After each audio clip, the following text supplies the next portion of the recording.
നാം നിലകൊള്ളുന്ന മാസമേതാണ്? മഹത്തായ റജബ് മാസമാണ്.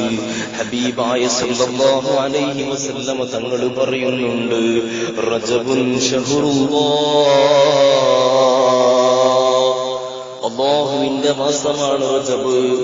അല്ലാഹുവിന്റെ മാസം എന്ന് പറയുമ്പോ, അല്ലാഹുവിന്റേതെന്ന് പറയുമ്പോൾ തന്നെ ഒരു പ്രത്യേക മഹത്വം നമുക്ക് കാണാം.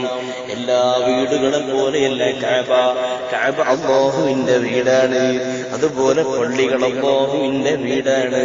നമ്മുടെ വീട്ടിൽ വെച്ച് നിസ്കരിച്ചാൽ നമുക്കൊരു കൂലി കിട്ടുമെങ്കിൽ, അല്ലാഹുവിന്റെ വീടാകുന്ന പള്ളിയിൽ വെച്ച് നിസ്കരിച്ചാൽ 27 ഇരട്ടി പ്രതിഫലം ലഭിക്കുന്നതിന്റെ കാരണം അല്ലാഹുവിന്റേതാണെന്ന ഒരൊറ്റ മഹത്വം കൊണ്ട് മാത്രമാണ്.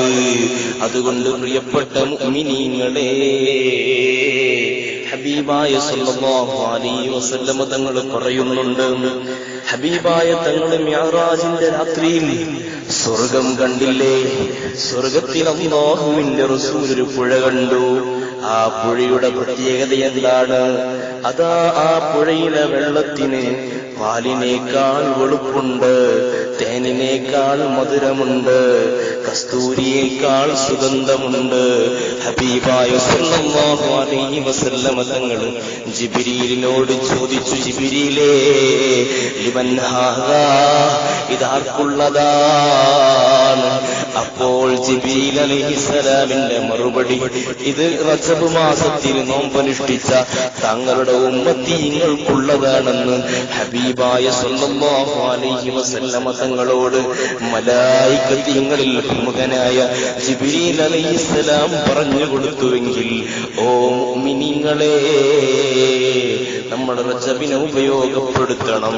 നമ്മൾ റജബിൽ നോമ്പനുഷ്ഠിക്കണം, ഇബാദത്തുകൾ കൂടുതലായി ചെല്ലണം, ധാരാളം സ്വലാത്ത് ചൊല്ലണം.